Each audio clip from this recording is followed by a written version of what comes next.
Yo, what's up, comrades? We have arrived. It's time for the Dark Phoenix Saga. So go ahead, like, share, subscribe, comment, and here we go. So we pick up right at the end of Proteus, where everyone's been escaped from the White Queen, and the X-Men are now in, I don't know, somewhere, Nevada, at some sort of estate with Warren. And we meet him and Candy Southern are like officially an item, which they, as far as I'm concerned, they've been for a while. And Cyclops wants to talk to a Warren alone, so they fly off. Professor X expresses that he's upset that Cyclops isn't doing exactly what he wants, and Cyclops tells Warren about everything that's been going on with Kitty Pryde and the Phoenix and his concerns and whatnot, and then Jean shows up, and Angel's like, adios, and then Jean seduces and has sex with Cyclops, supposedly.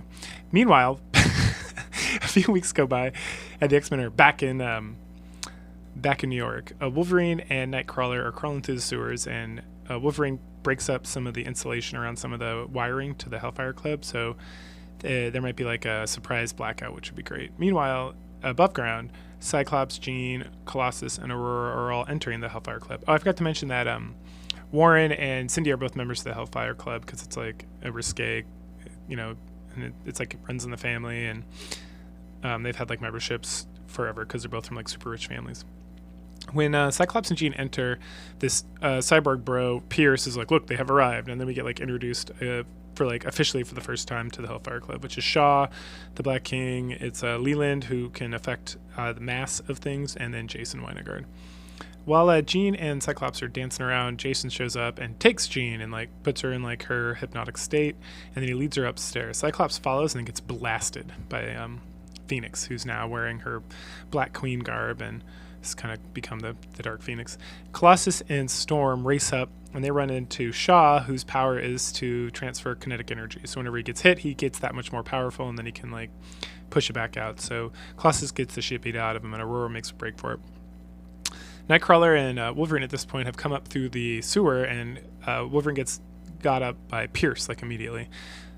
Wolverine comes and slashes Pierce's arm, and this reveals that he's a cyborg, and then he tosses Wolverine aside. Wolverine's about to go back and slice up some robot ass some more, but then Leland shows up, affects his mass, and sends him all the way down in the sewer. Meanwhile, Aurora feels like she's alone because no one's answering her call, and she gets nabbed by Shaw, who used like his knowledge of secret passageways or whatever to grab her.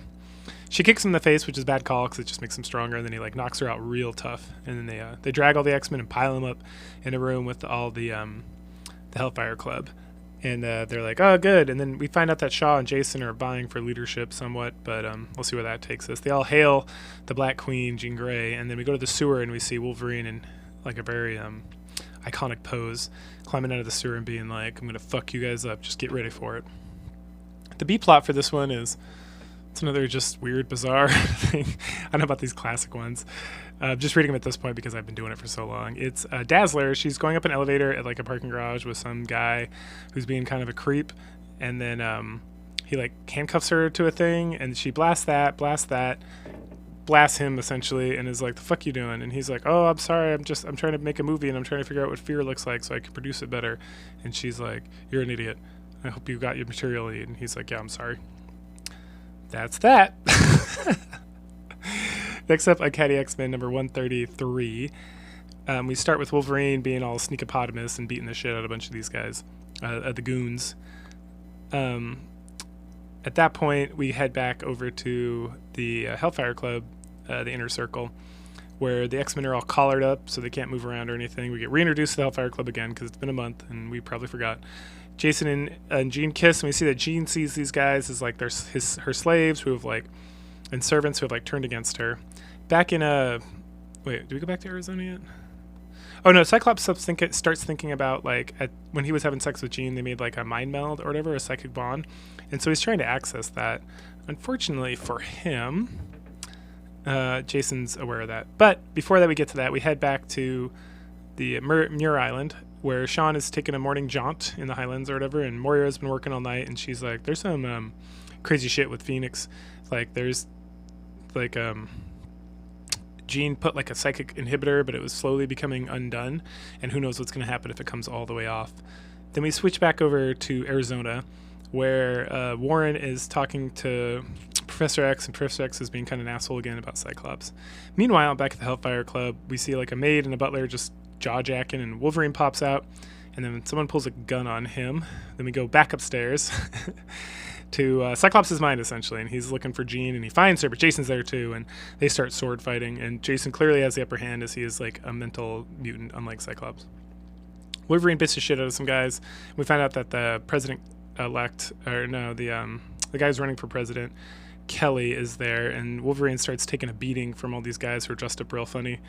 Then back in the Mindscape, Cyclops gets stabbed to death and collapses to the ground in real life. Ruh-roh. The B story for this one is also weird. They're all so weird. I don't know when this is supposed to take place, but it's Storm. She's flying around New York. I guess there's a mutant guy with like weird eye stuff, and he wants to go talk to her, but she kind of ignores him because he's a weirdo and he's acting funny. And then she like flirts with some handsome man, and he gets mad, so he tracks her all the way down to like the fucking Winchester Academy or wherever it is. And Colossus and Wolverine Wolverine standing around drinking a beer while Colossus and Storm are like making firewood or something, and this guy uses his like telekinetic blast, or so he has some sort of like pink blast, and he blows up a car near them, and then he threatens to like blow them up, and he points at Storm and says you have to choose to kill one of your friends. So she looks at Colossus and looks at Wolverine, and she makes the obvious choice, which is Wolverine because he's virtually immortal. So he gets blasted real good, but then Colossus like brains the dude, and then Storm like holds him down, and then Wolverine, who's virtually immortal, gets back up, runs up, is about to shank the guy, and Aurora's like, no, he's a human just like us, we'll have Jean help him. And Wolverine's like, whatever, I'm gonna go get a beer. And she's like, sorry, I had to choose you, right? And he's like, forget it. And he kind of storms off, and then this guy's like, looks like I won. The end. Fuck. Uncanny X-Men 134 opens up with dire situation. Cyclops isn't dead. He is able to stand back up on his own. And everyone's standing around looking at each other. We get like a recap of all the players that are going on. Meanwhile, as the brain continues to fall in the sewer and yada, yada, yada, Wolverine comes charging in with two guys holding him down. And Shaw's like, what the fuck is going on?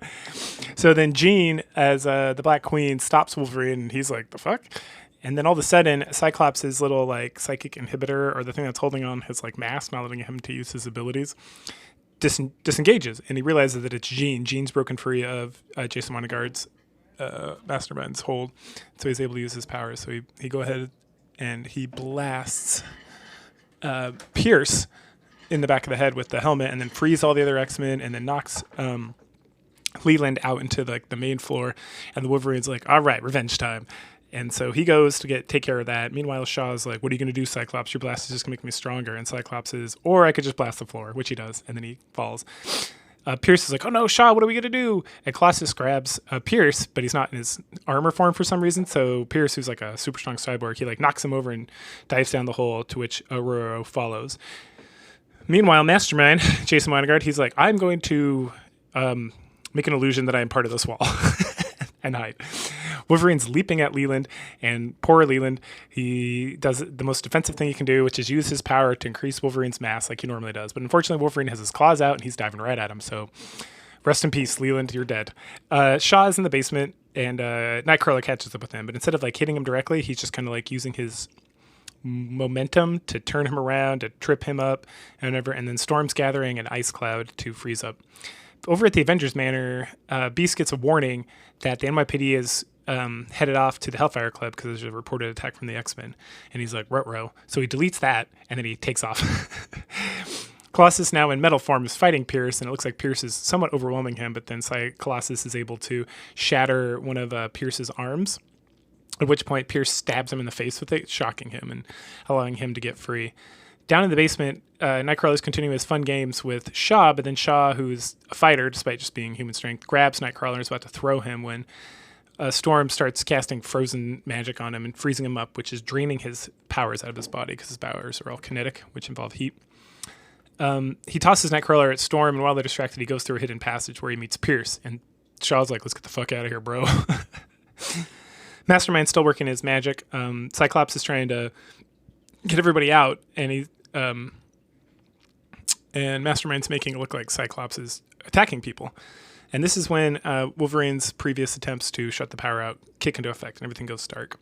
Wolverine walks up to Cyclops, and they have a little chit-chat, And then we go up to the second floor where Mastermind is like stepping out from the wall, and there's Jean, and she's like, I am ready to kill this motherfucker. But she doesn't. She punishes him. She finds out how he was able to, like, because he's an illusionist. He's not like a telepath. And we find out that the White Queen made him a device that she destroys that allowed him to push his illusions directly into people's brains. She then taps in like the universal construct or whatever, and fills Mastermind's brain with the knowledge of like the entire universe, which no human can handle, which kind of melts his brain, and he collapses against the side of the wall.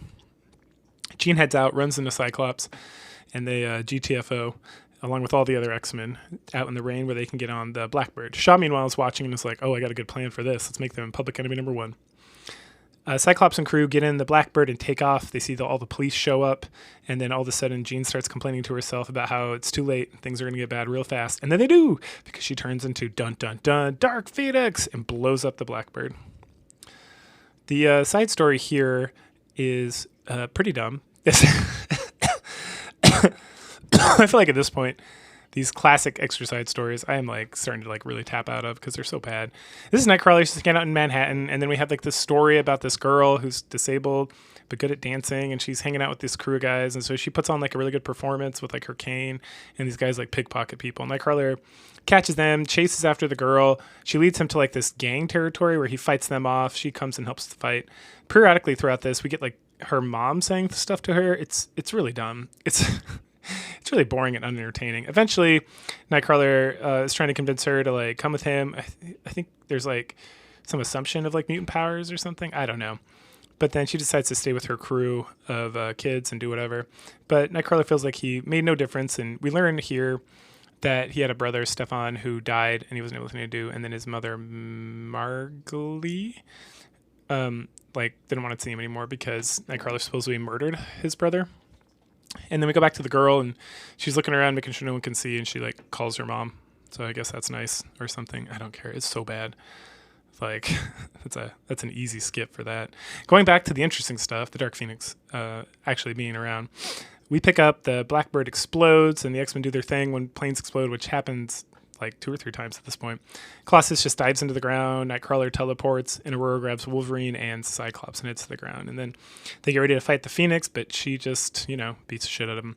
Colossus picks up a tree to hit her, and then Jean turns off his powers, and then Wolverine goes to help him with the tree, and then she turns the tree into gold so they can. And then Aurora kind of strikes her with lightning right before Aurora gets devastated, along with Nightcrawler and Cyclops. And then Jean comes down and she's like, aha, I'm invincible, I am the universe, something, something. Going back to the Hellfire Club, we see Senator Kelly and Shaw talking, and Shaw broaches the subject of getting Sentinels involved to take care of the mutant menace. And at this point, the police officer's like, holy shit, look at that. And we see like the giant storm from Aurora. And Shaw's like, oh my goodness, that's pretty intense. And then the Phoenix, and like it's so big, like bursts in flames. And like, holy shit. When that happens, we visit like Fantastic Four, Doctor Strange, Spider-Man, and even the Silver Surfer out in the depths of space. And they all feel the presence of the Dark Phoenix exercising her power on some level. And she takes off into the universe and causes some real problems. As she's taken off, Beast flies down with the Quinjet, gathers all the X-Men up, and takes them out of there. Meanwhile, back in Arizona, Professor X is talking to Moira about the Phoenix losing her powers, and he feels so bad, and there's more he could have done. And Warren's like, hey, what's going on? Are you okay? And he's like, no, there's been a terrible cost. Back out to the universe, Jean's flying. She flies past Corbo's like space station or whatever, and then past the sun, and then creates like a wormhole or something and travels to like somewhere else, and then she goes inside like a sun to like destroy it and devour its energy, which kills a planet with like 10 billion people on it who are allied with the Shi'ar Empire. And this gets seen by a Shi'ar battle vessel. Yeah, there's a lot of shit going on in this issue. And they're like, uh-oh, we got to stop this. They're allies. And so this guy starts trying to fight the Phoenix, but they're getting turned up. And so he's like, insta-call the council chamber. And Leandra's just taking a napsy with like a handsome picture of her man, Professor X, in an orb by her bed. It's kind of odd. When the Chamberlain is like, come quickly, and they run and they get this communication, and it's the pilot, and he's like, oh shit, we're all dead. Look at this fucking thing. And Landra's like, no, it's the Phoenix. And then they die. And she's like, ooh. And then her and the Chamberlain are discussing. She's like, oh, it's what we always prayed would never happen. The Phoenix has taken control of her vessel. Back in Westchester County, the X-Men are all sitting around, and they're all satapotamous, especially Cyclops, and they're chit-chatting about it. Of course, Wolverine's having a brewski when Cyclops all of a sudden sits up and he's like, oh no, the Phoenix, I can feel her. She's coming back and she's hungry. The Beast story here is less bad, but I would say more so confusing. It delves into the whole Cyclops and the orphanage thing and Sinister.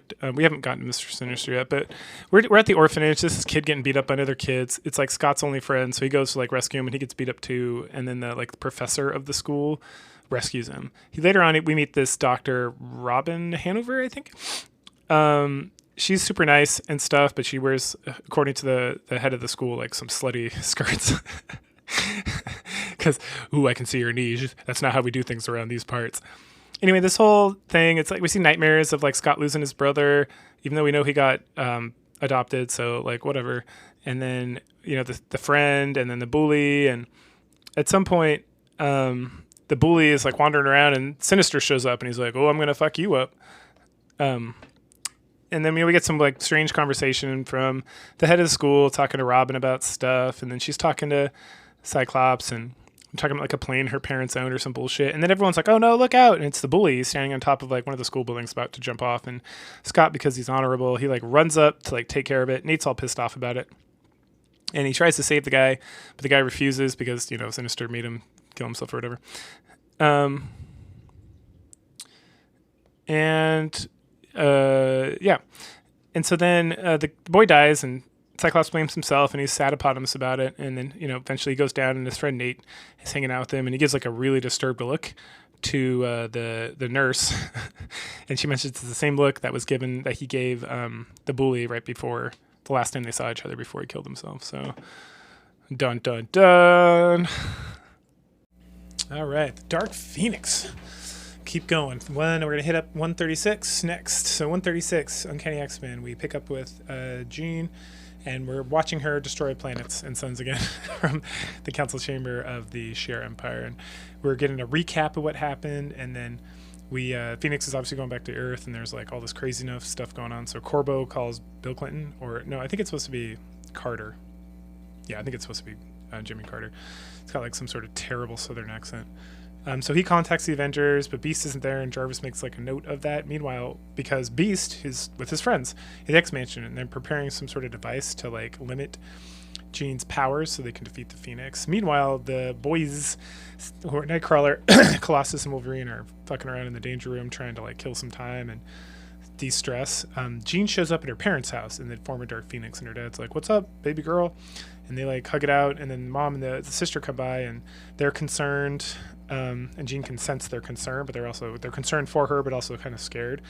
And then her sister, who has two little kids, is a little bit concerned that they're going to be mutants like Jean, and that causes some distress within Jean because, what's wrong with that? Anyway, she starts snapbacking at her parents, and then she turns like a flower into crystal, and then her dad's like, "Get the fuck out of here, you crazy." And then that's when she bursts out of there, and Nightcrawler puts like the inhibitor crown on her head, whatever it's called, and she throws Nightcrawler off. Beast catches him, and then Colossus grabs Jean, and they start fighting. Wolverine and Storm start fighting. Beast comes around to fight. There's a lot of fighting. Jean Grey. And then Wolverine's about to stab Jean Grey and kill her, but because he used to be in love with her, he's unable to do that. And then Phoenix is like, "Ah, you dumb motherfucker," and blasts him away. And then she takes the thing off her head and is like, "Adios, amigos," and crushes that. She freezes all the X-Men up, and then Colossus is trying to talk to her, but she's like, "Shut the fuck up."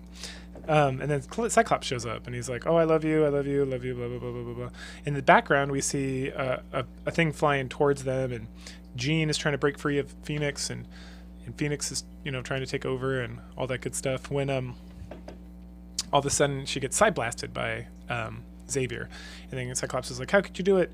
And then Dark Phoenix comes back around and blasts Cyclops, and then blasts Xavier, and Xavier and Jean start having like telepath battles, and it gets all pink stuff, and then the Phoenix appears to have been taken care of because Jean like collapses in some light, and she's like, "Oh, I'm okay." And then Cyclops essentially proposes to Jean, and they kiss, and everyone's happy, and the parents are like, "Oh, my dear, we didn't mean to be so mean to you.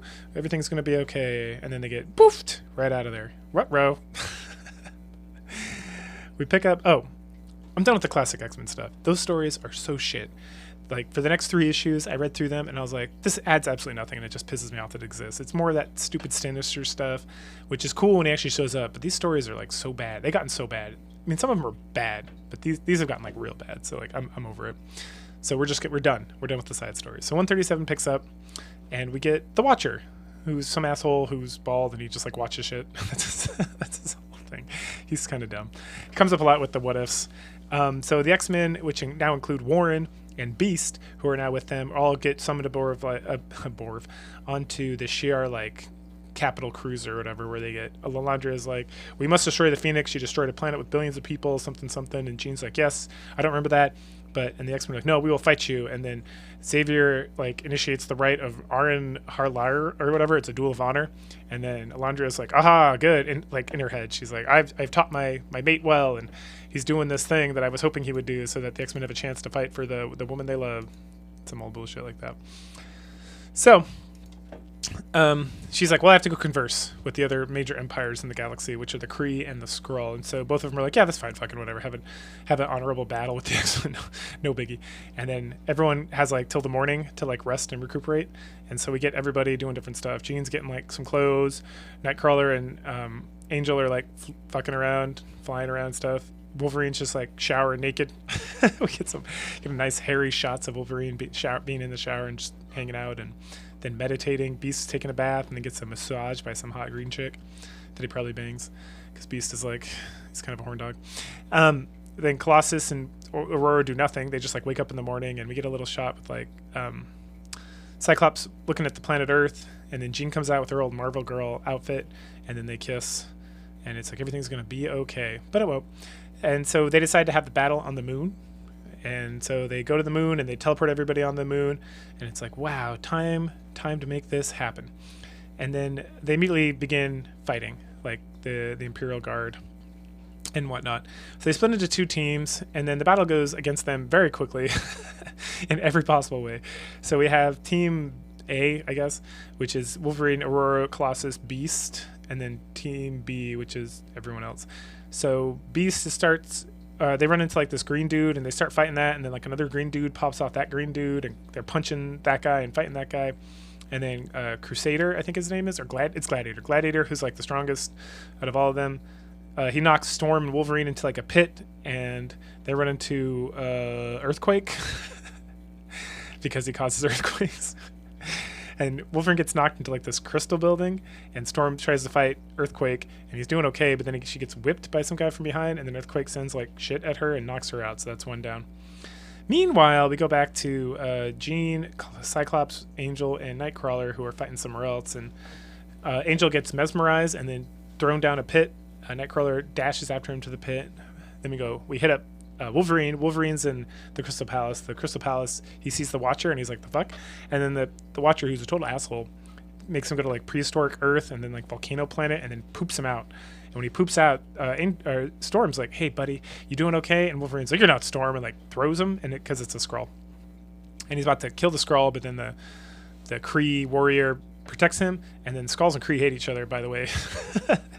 It hasn't really come up in the X-Men, but it's kind of a big deal. So they start fighting. We never get the resolution of that. So, meh. Meanwhile, Nightcrawler is on his own looking for Angel, and he runs into like this Manta lady who does like light magic. And so he's hiding in the dark, but she sees him and uses light magic and knocks him out immediately. Now back to Colossus. He's finally beat the green guy with Beast, and then Beast gets taken out, and then Gladiator and Colossus start fighting, and it seems like pretty even. They just like punch, and the whole building like collapses in on itself. Remember, they're on the moon, but for some reason, the secret part of the moon has like all this advanced technology and buildings, and like it's like a tournament zone. And then Gladiator comes out, Victor, and he pulls Colossus out, who's not dead. Xavier's watching, and he's like, no, I'm so sad. And Elandra's like, sigh me. If only I wasn't the Empress, I could be with the one I love. So we're really down to Cyclops and Jean Grey, and they hide for a little bit, they hold hands, and then they start fighting. And then all of a sudden, dun dun dun, the Phoenix is back. Oh no, we have to destroy the whole solar system, says Elandria. And Professor Xavier's like, oh, what have I done? I've done such a terrible thing. And then Xavier's like, the last thing I have to do is tell the X-Men to kill Phoenix. So he does. And so Cyclops is like, it's true, I have to. And so they start fighting Phoenix, and they're fighting, and Wolverine throws Colossus at her, and he punches, but he doesn't punch hard enough. He could have like killed her at that moment, but he like pulled his punch at the last second. And she's like, aha, that was a mistake. And so she runs off, and then Cyclops follows her, and she's trying to resist Dark Phoenix, but she's wearing Dark Phoenix outfit again. And they find this like old ratchety looking crazy like ray gun thing, and she's like, "I love you," and kisses and smoochy smooch, and then she like activates the device, and it totally destroys the Phoenix, or destroys the host for the Phoenix or whatever. And then Cyclops is like, "No, Jean." And then we go to like this robot who's just watching this shit happen. And he's like, "Humans are strange," and the Watcher's like, "Humans are noble. Humans are the only ones who could self-sacrifice and destroy the Phoenix. That is why it is important that they're human." And the robot just stands there listening to his bullshit. So we sort of wrap up the whole affair with Dark Phoenix. There's more to this arc according to this thing I'm using, but this final issue 138, not much happens. They're at the grave of Jean Grey. They're having like a funeral. She apparently dies in like 1980. So Satapotamus. She was 24 years old, I think.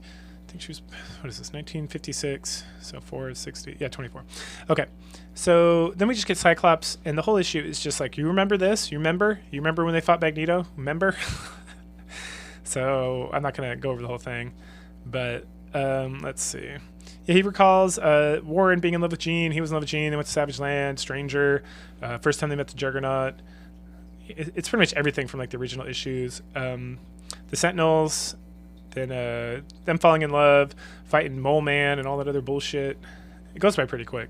Just all the battles, all this strange thing, meeting Lorna Dane, fighting Magneto again for the 15th time, Alex, Sentinels again. Not because they're Sauron, the Japanese guy, Sunfire, and then the new X-Men, and how they hung out with the new X-Men, and Krakoa, and losing Warpath, or whatever his name is, Thunderbird. And then, it's Magneto again, and then she got the Phoenix powers from space because Magneto's an asshole.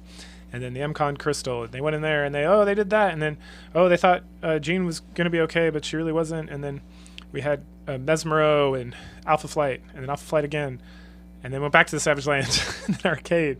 Hey, Jason Monaggard, and Proteus, and all that bullshit. And then we met Kitty. Yay, Kitty! She's gonna come. She's gonna be here real soon. Don't worry, everybody. Everyone's favorite 12-year-old Kitty Pryde.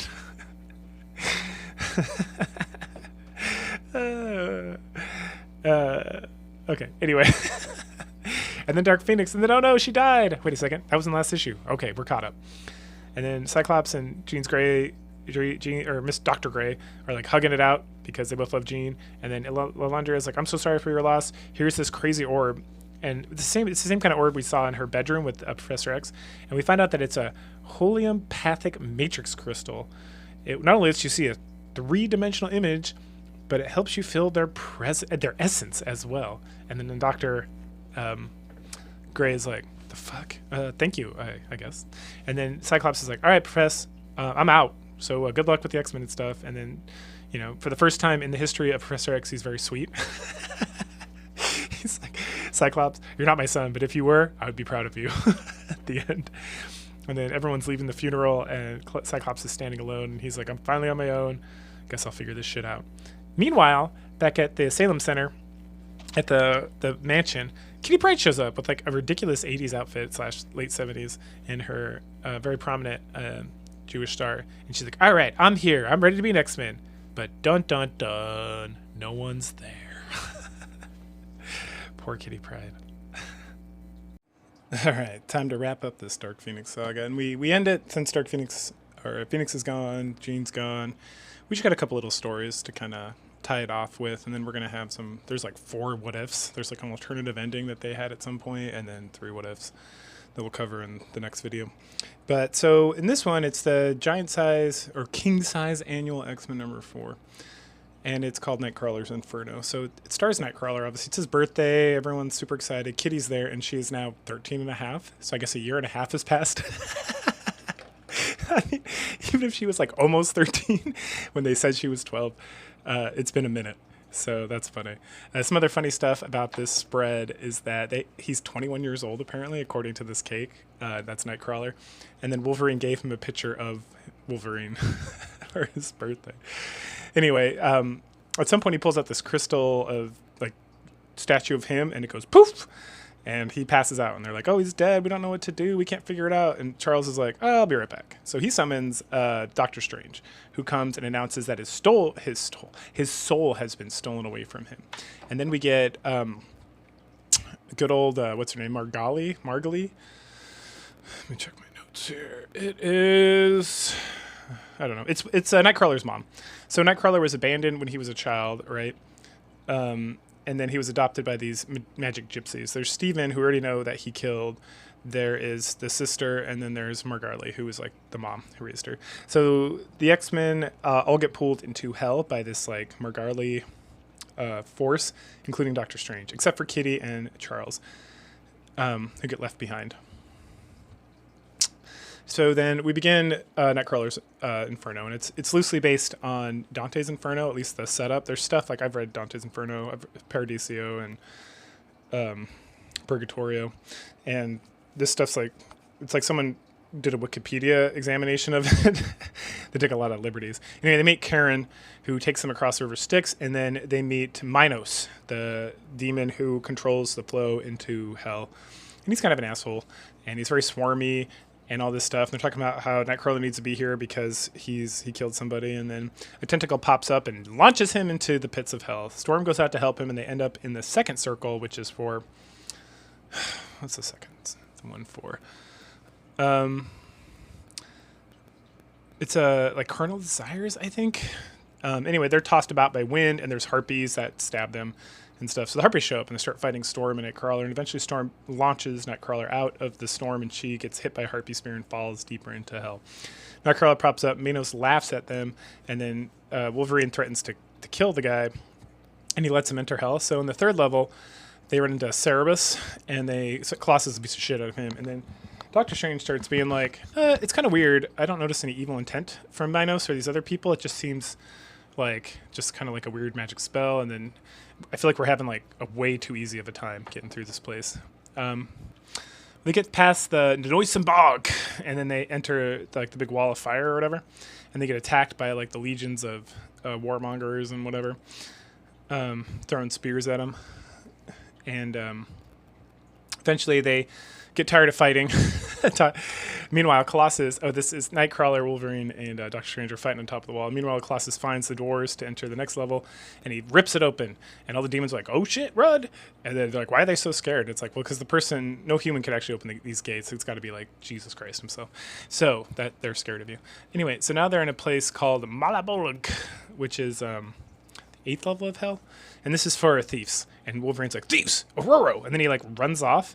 Meanwhile, Nightcrawler sees someone who looks like Aurora, but as soon as he grabs her and teleports her away, or he doesn't teleport her, Doctor Strange picks him up.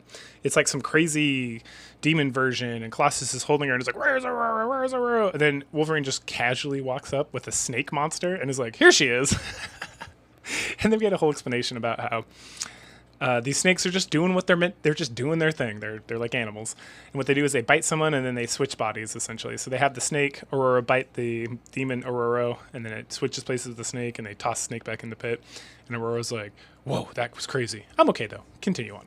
They go down, and they're like, Satan! But there's no Satan. But then Nightcrawler gets turned into ice, and they all work hard to break him out, and then the actual Satan representative is like, who dares? Blah, blah, blah, blah, blah. And then Nightcrawler's like, no, I did kill. I'm a murderer. I did kill, so I must die. And then Doctor Strange was like, no, you must fight against this. And then Margali shows up, and she's like, I am the one who walks the winding road. What are you doing here? And then her daughter, Jimine, is like, I brought them here because I wanted you to stop destroying the man that I love. And then the mommy dearest is like, fuck you, and turns her into an ice statue.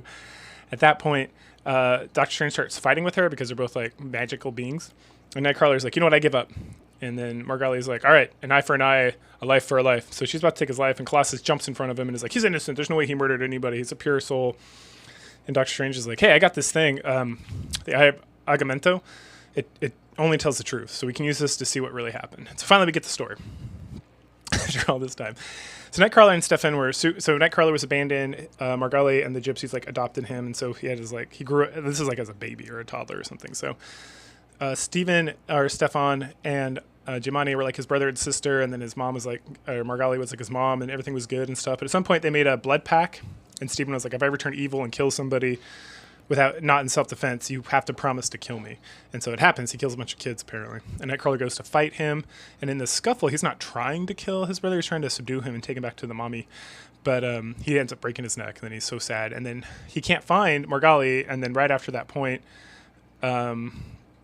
the people think he killed all the children. I think it said something about her making it seem that way. And so he flees, and that's when Professor X gets him and such. And then we come back to the present. And Magali like teleports everyone back to like Charles and Kitty, and she gives him like a smooch in the head and says like, I forgive you, you know, I was really mad, but you sort of did the right thing, so I'll come see you sometime and we can hang out and be family again. And then Jemini, or whatever, how you pronounce her name, is back, and he's like, oh, my sister, I'm so proud of you. And she's like, I've been here all along. And she goes, boom, boom, and magically transforms into Amanda Sefton, which Nightcrawler is like true love. And he's like, oh. And then Klaus is like, that's your girlfriend. And also my adopted sister. So they're excited, and they're about to make out or do something. And then she's like, hold up, there's a 13-year-old right over there. Let's bring it down. And he's like, okay, maybe later.